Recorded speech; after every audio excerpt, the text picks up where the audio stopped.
Have you ever been ignored by someone on purpose? Feeling like you're deliberately being ignored can be extremely disheartening and frustrating. You may begin to question your self-worth and value in their life. Renowned communication and relationship experts say that handling this situation poorly can lead to further distancing and misunderstandings. But what if I told you that there is a much more constructive way to approach this situation? In this video, we will walk you through 7 vital steps to handle being intentionally ignored. By following these steps, you can ensure you maintain your self-respect and perhaps even change the dynamics of your relationship with the person who is ignoring you. Stay tuned and make sure you attentively follow these 7 steps in the order they're given to avoid missing any crucial information. Understand the problem. Before we dive into the solution, let's understand the problem. The primary reason people feel hurt when intentionally ignored is the perceived disrespect and the emotional pain of rejection. People feel that if they don't address this behavior directly, it could continue indefinitely, leading to more distress. They might confront the person, which, if not done tactfully, can lead to more harm than good. However, this reaction can often deepen the divide and make the other person more defensive. So, how can you handle this situation in a way that preserves your self-esteem and opens a door to better communication? Let's dive into the solution. Step 1. Stay calm and collected. It's crucial to maintain a calm disposition when you perceive that you're being ignored intentionally. Emotions might run high, but it's important to remember that our initial reactions are often based on our instincts, not necessarily logical reasoning. For instance, imagine a friend starts ignoring your texts out of the blue.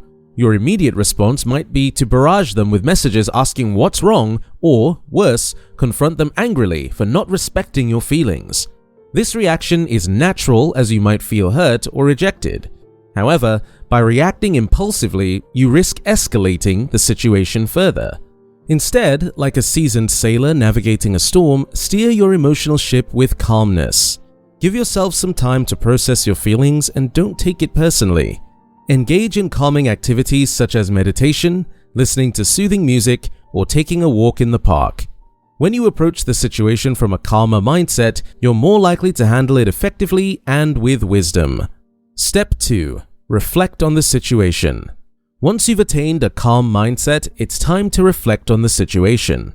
This step involves looking at the situation objectively, like an outsider. The goal is to understand the possible reasons behind the behavior. Let's say your coworker is ignoring you intentionally. Rather than jumping to conclusions, consider their perspective. Could they be stressed due to a personal issue? Could there be misunderstandings at work that led to their behavior? Perhaps they're not even aware their behavior is affecting you negatively. This exercise isn't about making excuses for the other person, but about gaining a broader perspective. It can help prevent misunderstandings and guide your subsequent actions. Step 3. Speak up, but avoid confrontation. After understanding the situation, the next step is to express your feelings. Communication is a powerful tool when used wisely. Speaking up is important, but the way you convey your message matters significantly. Let's consider an example where your romantic partner has been ignoring you. An aggressive confrontation such as, "You're always ignoring me, you don't care about me at all," can lead to a defensive reaction. However, using I statements to express your feelings, such as, "I feel hurt when I don't get a response from you," puts the focus on your feelings and is less likely to escalate into an argument. Also, choose a good time to have this conversation. An opportune moment is when both of you are calm and not preoccupied with other tasks. This approach encourages understanding and open dialogue. Step 4. Give them space by ignoring them back. I know this might sound a bit paradoxical. I mean, wouldn't ignoring them back just escalate the situation? Well, not necessarily. This step is like letting a simmering pot off the stove to cool down. Sometimes a little bit of ignoring can actually help diffuse the situation. Here's the twist. We're not talking about a spiteful, angry sort of ignoring. It's about providing a breather, a little bit of space for both parties to think and reflect. So when I say ignore, what I mean is a respectful retreat. This isn't about tit for tat or revenge. It's about mutual respect and self-preservation. Picture this. You're at a party and a close friend has been giving you the cold shoulder all evening. Instead of trying to confront them in the heat of the moment, you choose to interact with other friends, enjoy the party, and give your friends some space. You're not ignoring them out of malice. Instead, you're recognizing their need for space and matching it with your own. The idea here is not to be passive-aggressive, but to exhibit a sense of self-assured indifference. By showing that your happiness and self-esteem are not tied to their attention, you're creating an aura of self-sufficiency, and this can make you incredibly attractive. Step 5. Involve a mediator. Involving a mediator is a step that suggests openness, maturity, and a genuine desire to resolve issues.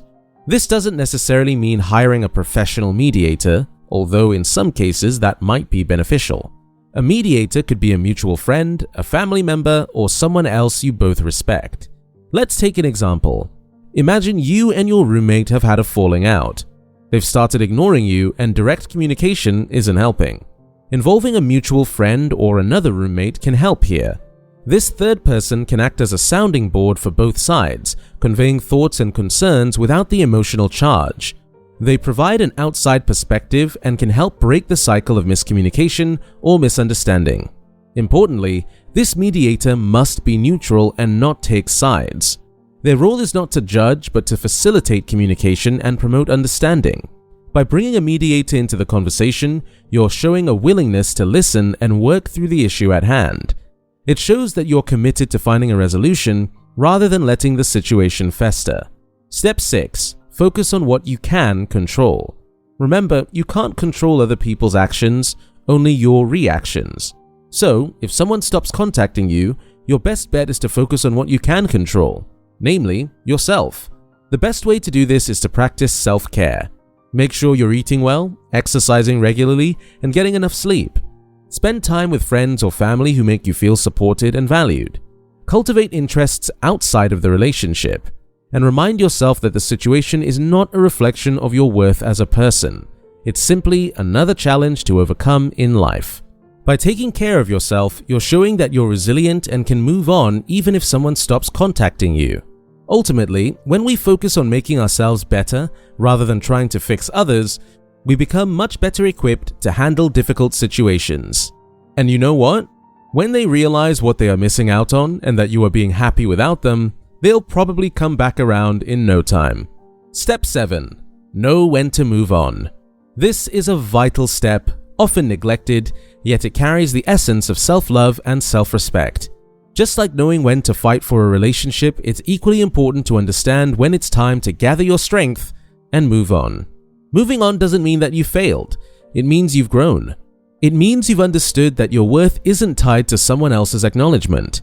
If you've tried all the previous steps and someone still consistently ignores you, it might be a sign that the relationship or situation is not serving you positively. Let me paint you a picture. You've known a friend since kindergarten. You've been thick as thieves, but lately they've been distant, ignoring your attempts to communicate. Despite your best efforts, involving a mediator and even ignoring them back respectfully, they remain unresponsive. In this scenario, it might be time to consider moving on. Moving on doesn't mean that you have to end the friendship outright. It simply means you're refocusing your time and energy on other aspects of your life. Spend time with other friends, take up a new hobby, or focus on personal growth. It's about shifting the energy you are investing in a non-reciprocating relationship into something more positive and constructive. When you reach this stage, it's crucial to do so with grace and respect for the other person and for yourself. There's no room for bitterness or resentment, only acceptance and growth. Knowing when to move on is about respecting your own emotional boundaries and ensuring your personal well-being.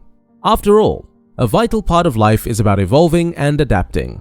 It's about recognizing that change is an inherent part of existence, and sometimes it means leaving behind situations that no longer serve our best interests. Before we end this video, remember these 3 key points. Reacting impulsively to intentional ignorance can harm you more. Staying calm and collected is crucial. Speak up for yourself, but avoid confrontations that could exacerbate the situation. Know when it's time to move on. If someone continuously disrespects you by ignoring you intentionally, preserving your mental health and self-esteem should be your priority. Remember, everyone deserves respect and understanding in their interactions with others. Being intentionally ignored is not a reflection of your worth, but more about the other person's capacity to communicate effectively. If you've made it this far, comment down below with the word 100% to confirm that you've received the knowledge from this video. For more interesting topics, make sure you watch the recommended video that you see on the screen right now. Thanks for watching.